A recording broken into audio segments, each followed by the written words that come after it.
Good morning student. आज मैं Shri Kheteshwar English academy की यूट्यूब क्लास में क्लास 7 के बच्चों का साइंस सब्जेक्ट में स्वागत करती हूँ। बच्चों, पिछली क्लास में हमने चैप्टर नंबर 4 हीट को शुरू किया था। तो बच्चों, मैंने आपको हीट के बारे में बताया था कि हीट क्या है। हीट एक क्वांटिटी है जो हमें हॉट और कोल्ड ऑब्जेक्ट के बारे में बताती है। The quantity that helps us to understand the difference between hot and cold object is heat। यानी कि हम बोलते हैं कि कोई भी सब्सटेंस है, ठीक है, जैसे तो ये गर्म है और ये ठंडा है, तो ये हमें किसके बेस पे पता चलता है? ये हमें एक क्वांटिटी होती है हीट के बेस पे। यानी कि हीट के बेस पे हम बता सकते हैं कि जिसमें हीट ज्यादा है वो क्या है, हॉट है, और जिसमें हीट कम है वो क्या है, कोल्ड है। ठीक है बच्चों, ये हमने बात की थी हीट के बारे में। फिर हमने बात की थी, जी हाँ, पेज नंबर निकालिए आप, अपना चैप्टर है 4, पेज नंबर 49। तो हमने हीट की बात की, ठीक है। हीट के बाद हमने बात की थी टेम्परेचर की। तो टेम्परेचर भी क्या है बच्चों? मैंने आपको टेम्परेचर के बारे में बताया। टेम्परेचर एक डिग्री है, मेजर करने की डिग्री है, जिसमें अपन हॉटनेस और कोल्डनेस के बारे में बात करते हैं। जैसे हमारे पास दो ऑब्जेक्ट है, एक क्या है, ज्यादा गर्म है, एक क्या है, कम गर्म है। दोनों तो है तो हॉट, लेकिन हमें कैसे पता चलेगा? तो टेम्परेचर एक मेजर डिग्री है जिसकी वजह से हम क्या कर सकते हैं कि कौन सा ज्यादा गर्म है, ठीक है। जैसे जिसका टेम्परेचर ज्यादा आएगा वो ज्यादा हॉट है, और जिसका टेम्परेचर कम आएगा वो कम हॉट है। और इस टेम्परेचर को मेजर करने के लिए हमने एक इंस्ट्रूमेंट की बात की थी, उसका नाम हमने बोला था थर्मोमीटर, ठीक है। उस इंस्ट्रूमेंट का नाम क्या बोला था? थर्मोमीटर। थर्मोमीटर लैटिन वर्ड या ग्रीक वर्ड, दो ग्रीक वर्ड से मिलकर बना है। थर्मो का मतलब होता है हीट, और मीटर का मतलब होता है इसको मेजर करना, ठीक है। तो थर्मोमीटर एक इंस्ट्रूमेंट होता है जिससे हम है ना टेम्परेचर को नोट करते हैं कि टेम्परेचर कितना है। हमने थर्मोमीटर में बेसिक थर्मोमीटर की बात की थी, जिसके अंदर हमने बताया था कि थर्मोमीटर होता है एक ट्यूबलाइक स्ट्रक्चर होती है, नीचे पतली कैपिलरी होती है और नीचे एक बल्ब होता है। इस बल्ब में एक मेटल भरा जाता है जिसका नाम है मर्क्यूरी। जो मर्क्यूरी है, मर्क्यूरी का सिंबल बच्चों Hg होता है। अभी आप छोटे हो इसलिए आपको सिर्फ नाम से बताया जाता है। जो मर्क्यूरी होती है इसका सिंबल क्या होता है? Hg। ये एक मेटल है, लेकिन ये एक ऐसा मेटल है जो कि रूम टेम्परेचर में क्या रहता है? लिक्विड फॉर्म में रहता है। अक्सर हमने देखा है जितने भी मेटल होते हैं वो क्या होते हैं? सॉलिड होते हैं। लेकिन मर्क्यूरी एक एक्सेप्शन है कि मर्क्यूरी जो होता है वो क्या होता है बेटा? रूम टेम्परेचर पर लिक्विड होता है। और मर्क्यूरी की एक प्रॉपर्टी होती है कि जैसे ही इसको हीट मिलेगी तो ये एक्सपेंशन करेगा, यानी कि ये फैलेगा, ये राइज होगा, बढ़ेगा, इसका लेवल बढ़ेगा। दूसरा देखो, इस कारण से जो मर्क्यूरी है उसको थर्मोमेट्रिक फ्लूइड भी बोला जाता है। क्या बोला जाता है? थर्मोमेट्रिक फ्लूइड, ठीक है। फिर हमने मर्क्यूरी थर्मोमीटर के एडवांटेज देखे थे। एडवांटेज हमने ये देखा, जो मर्क्यूरी है वो क्या है? गुड कंडक्टर ऑफ हीट है, यानी कि हीट को पाके क्विकली क्या होगा, अपने सराउंडिंग में जो भी टेम्परेचर होगा उस टेम्परेचर से फटाफट ये क्या होगा? राइज होने लगेगा। और ये क्या सिल्वर कलर का होता है, इसलिए हमें आसानी से दिख भी जाएगा। दूसरा ये क्या नॉन स्टिक होता है ना, यानी कि जो थर्मोमीटर है जिसमें कांच की ग्लास की जो बाउंड्री बनी है उसके ऊपर ये चिपकता नहीं। अगर दूसरा कोई सब्सटेंस लेते तो हो सकता था वो चिपक जाता, जिससे वो एकदम एक्यूरेट रीडिंग नहीं दे पाता। लेकिन जो मर्क्यूरी है इसकी प्रॉपर्टी है कि ये इसकी ग्लास की जो दीवार है इसके ऊपर ये वॉल पे चिपकता नहीं है, ठीक है। और दूसरा है कि कितना भी ज्यादा हाई टेम्परेचर है, जैसे 357 डिग्री सेंटीग्रेड, ये जो सी है ना इसको सेंटीग्रेड भी बोलते हैं और साथ में सेल्सियस भी बोलते हैं। और माइनस में भी अगर टेम्परेचर -39 तक अगर टेम्परेचर पहुंच जाता है तभी ये इसको नोट कर सकता है। फिर हमने डिसएडवांटेज की बात की थी, जो मर्क्यूरी थर्मोमीटर से उसके डिसएडवांटेज क्या थे? डिसएडवांटेज ये थे कि ये बहुत ही ज्यादा एक्सपेंसिव है ना, महंगा आता है। दूसरा, ये -39 के बाद का टेम्परेचर नोट नहीं कर पाएगा। तीसरा, जो मर्क्यूरी भरा जाता है ये बहुत ही ज्यादा जहरीला होता है, पॉइजनस होता है। अगर गलती से ये हमारे हाथ से गिर गई और ये मर्क्यूरी बाहर आ गया और किसी ने इसको खा लिया, बच्चे ने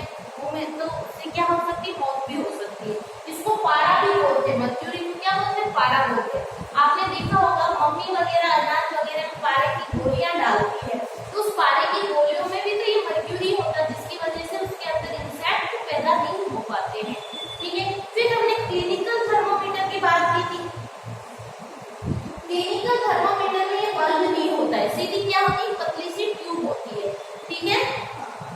उसके अंदर भी बेटा मरकरी ही भरा जाता है, ठीक है। फिर आज हम बात करेंगे लेबोरेटरी थर्मोमीटर की। क्लिनिकल थर्मोमीटर होता है, इसमें क्या होता है, टेम्परेचर की रेंज होती है, यानी कि कितने टेम्परेचर 35 डिग्री सेंटीग्रेड से 43 सेंटीग्रेड तक का ही टेम्परेचर नोट कर सकता है। जो क्लिनिकल जो थर्मोमीटर होता है, जो क्लिनिक्स में यूज किया जाता है, उसमें 35 डिग्री सेंटीग्रेड से लेके 43 डिग्री सेंटीग्रेड तक का ही टेम्परेचर नोट किया जाता है, इससे ऊपर का नहीं किया जा सकता। और जो टेम्परेचर होता है हमारे नॉर्मल कॉमन ह्यूमन का, जो बॉडी का टेम्परेचर होता है एडल्ट का, वो कितना होता है, 37 डिग्री होता है, 37 डिग्री सेंटीग्रेड। ये जो सी है सेंटीग्रेड बोलते हैं या फिर सेल्सियस बोलते हैं, और ये तो बेटा सेंटीग्रेड और सेल्सियस में है, और ये है फ़ारेनहाइट में। ये भी क्या है, एक यूनिट होती है टेम्परेचर को मेजर करने की। तो फ़ारेनहाइट में कितना हो जाएगा, 98.6 डिग्री फ़ारेनहाइट, उसमें हो जाएगा 37 डिग्री सेंटीग्रेड, 98.6 डिग्री सेंटीग्रेड। जी हाँ बच्चों, ये कॉमन क्वेश्चन में पूछा जाता है। सेंटीग्रेड को फ़ारेनहाइट में कैसे चेंज करते हैं, अगर आपकी बुक में है तो मैं जरूर बताऊंगी, नहीं तो आप हायर क्लासेस में देखोगे, नेक्स्ट क्लास जब 8th या 9th में आओगे तो ये आपको चेंज करना बताएंगे। अभी आपको सिर्फ इतना ध्यान रखना है कि जो कॉमन टेम्परेचर होता है बॉडी का, वो कितना होता है, 37 डिग्री सेंटीग्रेड और 98.6 डिग्री फ़ारेनहाइट। जी हाँ बच्चों, अगर आपने ये नोट नहीं किया है तो नोट कर लीजिए, फिर मैं आपको आज लेबोरेटरी थर्मोमीटर के बारे में पढ़ाऊंगी।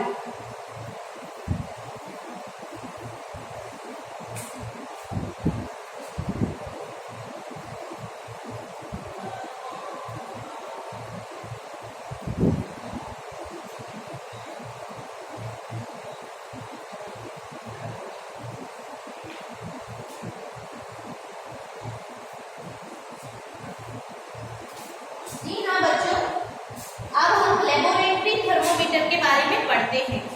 पेज नंबर 52 निकालिए, बुक है आपके पास, ये देखिए आपकी बुक, अब तो लानी पड़ेगी बच्चों, कितना टाइम हो गया। जिसके पास बुक सेट नहीं है प्लीज बुक सेट ले ले। देखो आगे बढ़ती हूँ मैं। The laboratory thermometer, different types of thermometer are used to measure the temperature of different object, यानी कि अलग अलग ऑब्जेक्ट का टेम्परेचर मेजर करने के लिए हम अलग अलग थर्मोमीटर का यूज करते हैं। One such thermometer is laboratory thermometer. इन सभी में से एक थर्मामीटर कौन सा है, laboratory thermometer. The common laboratory thermometer consist of long thick walled capillary tube with a thin walled bulb containing mercury or alcohol at one end. यानी कि जो कॉमन लेबोरेटरी जो थर्मोमीटर है वो भी सेम इसी की तरह ही होता है। इसके एक तरफ क्या होता है, बल्ब होता है जिसमें मर्क्यूरी और अल्कोहल भरा जाता है। ठीक है बच्चों, आगे बढ़ती हूँ। The other end is sealed, और दूसरा जो एंड होता है वो सील होता है, वो तो हमें भी पता नहीं तो बाहर निकल जाएगा। The hole of the capillary tube is made very fine so that a small change in volume of the liquid in the bulb produce a appreciable change in the length of the thread of liquid in the stem. It is easy to see the liquid thread as the thick walled tube at a cylindrical magnifying glass. यानी कि ये जो इसकी wall जो होती है वो बहुत ही ज्यादा मोटे कांच की बनी हुई होती है, और जैसे ही थोड़ा से भी अगर टेम्परेचर में परिवर्तन होता है, चेंज होता है, तो तुरंत इसमें जो मर्क्यूरी है वो एक्सपेंशन होगा, फैलेगा, मेल्ट होगा, और वो तुरंत इसके अंदर ऊपर की ओर चढ़ने लगेगा और एकदम सही टेम्परेचर बताएगा। ठीक है बच्चों, और ये जो ग्लास होगा वो हमें मैग्नीफाइंग ग्लास की तरह नजर आएगा। मैग्नीफाइंग ग्लास जानते हैं, जो गोल कलर का ग्लास होता है, सर के नीचे रखते हैं और फिर सारी लाइट को एक जगह इकट्ठा करते हैं, फिर वो पेपर जलने लगता है, याद आ रहा है, वो ग्लास जो होता है मैग्नीफाइंग ग्लास होता है। तो ये जो लेबोरेटरी थर्मोमीटर होता है, इसकी भी जो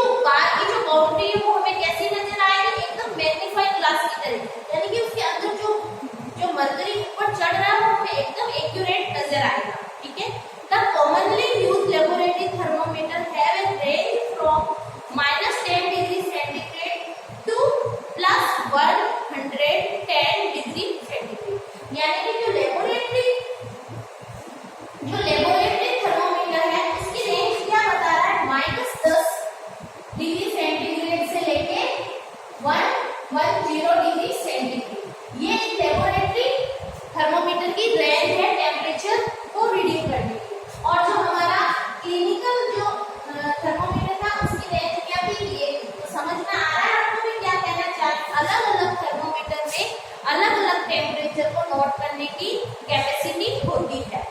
There are 5 divisions between the bigger marks. Each small division reads 1/5 of degree of 0.2 degree centigrade. While measuring temperature with a laboratory thermometer, the following precautions should be observed. यानी कि हमें जो laboratory thermometer है उससे जब हम temperature को note करेंगे तो हमें कुछ प्रिकॉशन रखने पड़ेंगे, यानी कुछ सावधानियां रखनी पड़ेगी।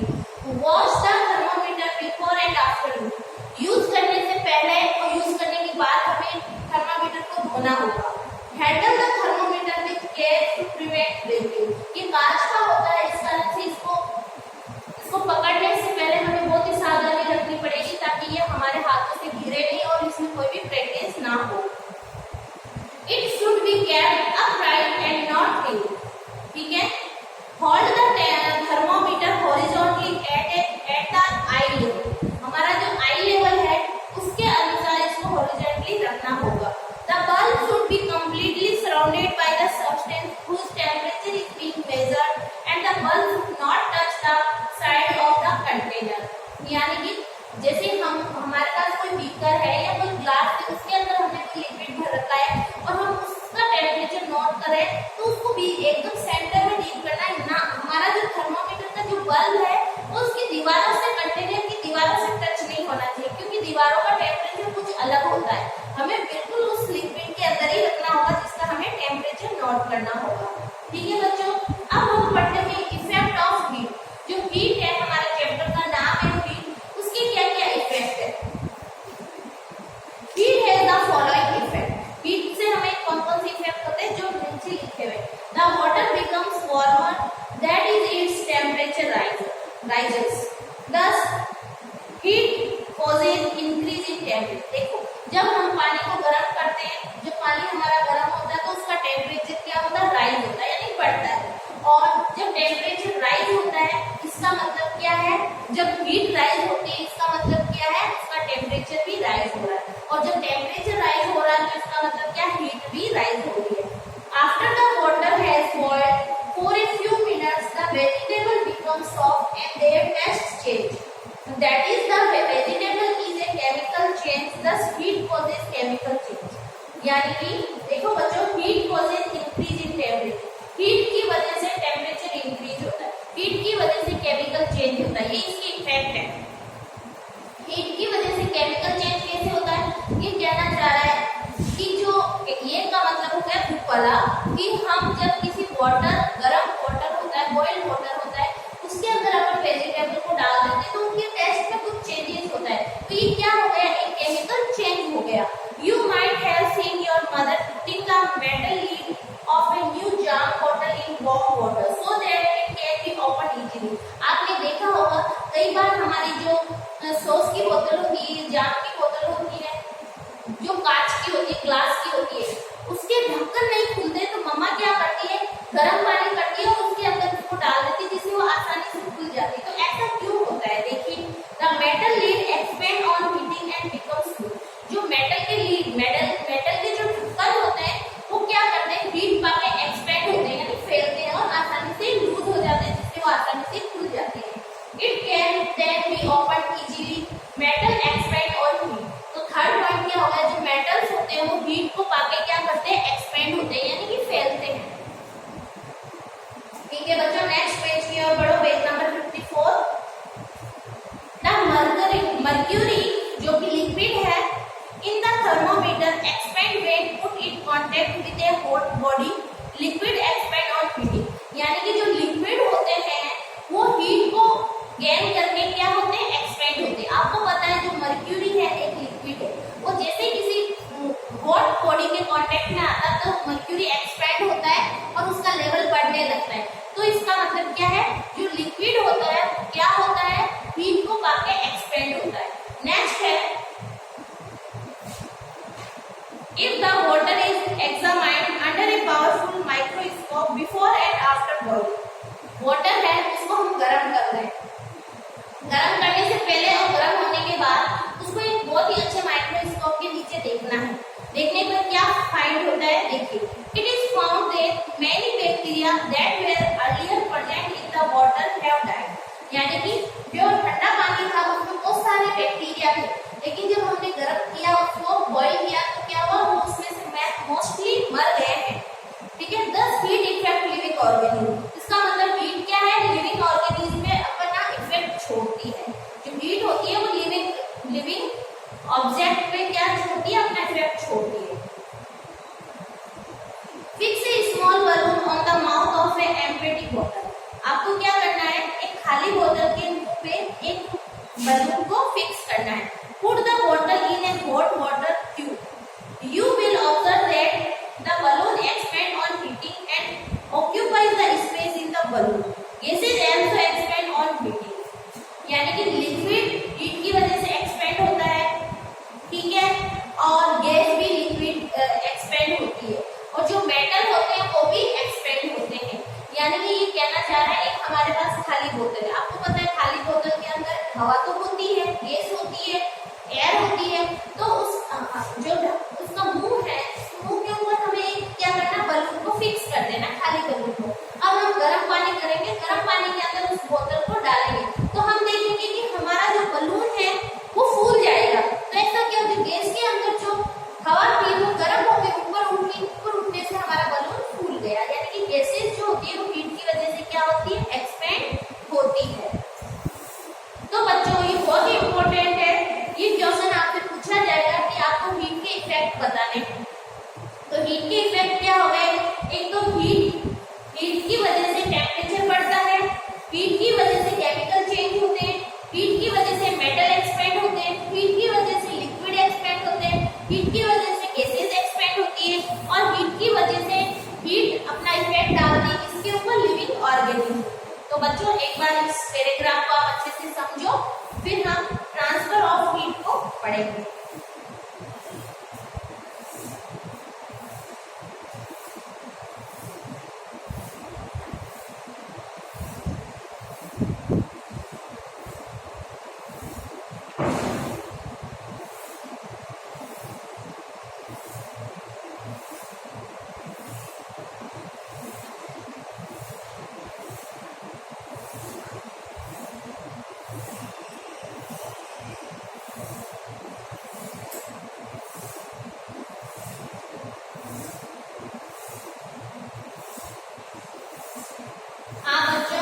इधर देखिए, आपको समझ में आ गया। आज हमने अभी की क्लास में हमने सिर्फ और सिर्फ लेबोरेटरी थर्मोमीटर को देखा था, जिसकी रेंज कितनी थी, -10 डिग्री सेंटीग्रेड से 110 डिग्री सेंटीग्रेड तक वो टेम्परेचर को मेजर कर सके।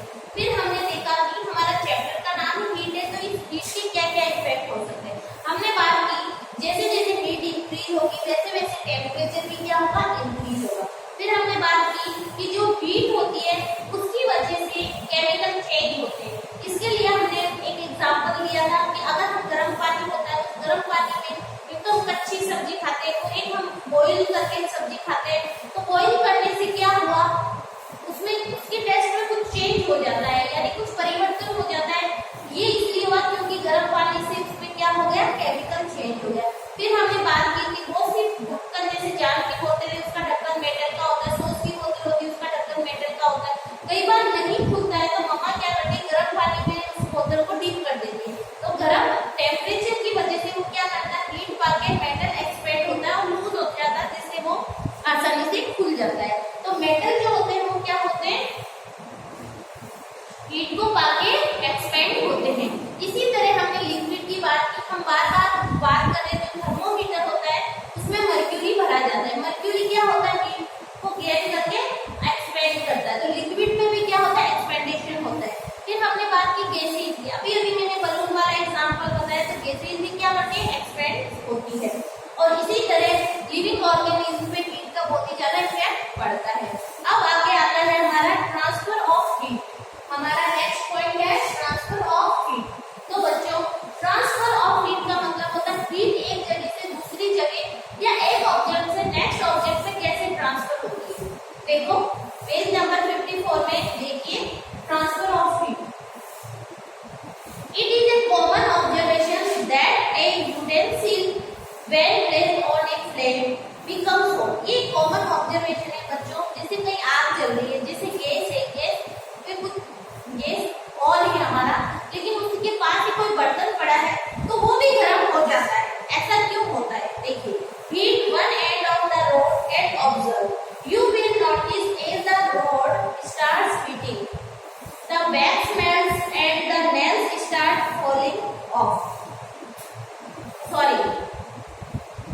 देखो, हाँ, it is a common observation that a utensil when placed on a flame becomes hot, है ना। फ्लेम के पास अगर किसी यूटेंसिल को रखते हैं तो गर्म हो जाता है। It is because the heat passes from the flame to the utensil, यानी कि जो हीट होती है वो फ्लेम से कहाँ चली गई है, यूटेंसिल में चली गई है। When the utensil is removed from the fire, अगर हम फायर से उसको रिमूव कर देते हैं बर्तन को, तो it cools down slowly, वो धीरे धीरे क्या होने लगता है, ठंडा होने लगता है। It both cools gases, heat flows from a hotter object to a colder object। तो इससे हमें पता चलता है जो हीट होती है वो हमेशा फ्लो किधर करती है, हॉट ऑब्जेक्ट से कोल्ड ऑब्जेक्ट की ओर फ्लो करती है। It means that transfer of heat takes place only if there is a difference of temperature between the object and the surroundings, यानी कि जो हीट होती है, हीट का जो ट्रांसफर होता है वो हमेशा हॉट से कोल्ड की ओर होगा। जो हॉट है वो धीरे धीरे ठंडा हो जाएगा। आपने ये थोड़ी देखा कोल्ड है जो ठंडा गर्म हो रहा है। The transfer of heat takes place in three ways, जो ट्रांसफर होता है हीट का वो तीन तरीकों से होता है। These three methods, conduction, convection and radiation। बच्चों आपको ध्यान रखना है कि जो ट्रांसफर होता है हीट का वो तीन तरीके से होता है। एक तो होता है कंडक्शन, एक होता है कन्वेक्शन और एक होता है रेडिएशन। वन बाय वन हम तीनों को पढ़ेंगे। मैं आपको एक आसानी से एग्जांपल बताती हूँ। ये जो हमारा पॉइंट है ट्रांसफर ऑफ हीट, इसमें ये बताया जा रहा है, कहना ये चाहते हैं कि जो हीट होती है वो एक ऑब्जेक्ट से दूसरे ऑब्जेक्ट में ट्रांसफर होती है, और ये जो हीट होती है हमेशा हॉट से कोल्ड की ओर ट्रांसफर होती है। जैसे आपने देखा होगा अभी रोड वाला, जैसे मैं एक लोहे की रोड लेती हूँ और उसको मैं गर्म करती हूँ, गर्म तो मैं उसका एक सिरा करूँ। जैसे मेरा हाथ में ये जो मार्कर है इसको आप ये मान लो कि ये चम्मच मान लो, इसको स्पून मान लो, और इस स्पून को मैं पकड़ के गैस पे गर्म करूँ, इसका ये वाला पॉइंट में गर्म करूँ आगे वाला, लेकिन मुझे पीछे भी हीट महसूस हो रही है। इसका मतलब हीट क्या हो रही है, ट्रांसफर हो रही है हॉट से कोल्ड की ओर। समझ में आ रहा है? आप रोड के साथ ये एग्जाम्पल कर सकते हो, है ना। समझ में आया? जैसे हम दाल बनाएंगे, दाल बहुत ज्यादा गर्म है, दाल में हमारा स्पून है बड़ा चम्मच दाल, तो एक हिस्सा उसका दाल में, लेकिन दूसरा हिस्सा भी गर्म हो जाता है, यानी कि हीट क्या हो रही है, ट्रांसफर हो रही है। ठीक है बच्चों, और हीट को ट्रांसफर होने के लिए कितने तरीके हैं, कितने मेथड है, तीन मेथड है। कंडक्शन,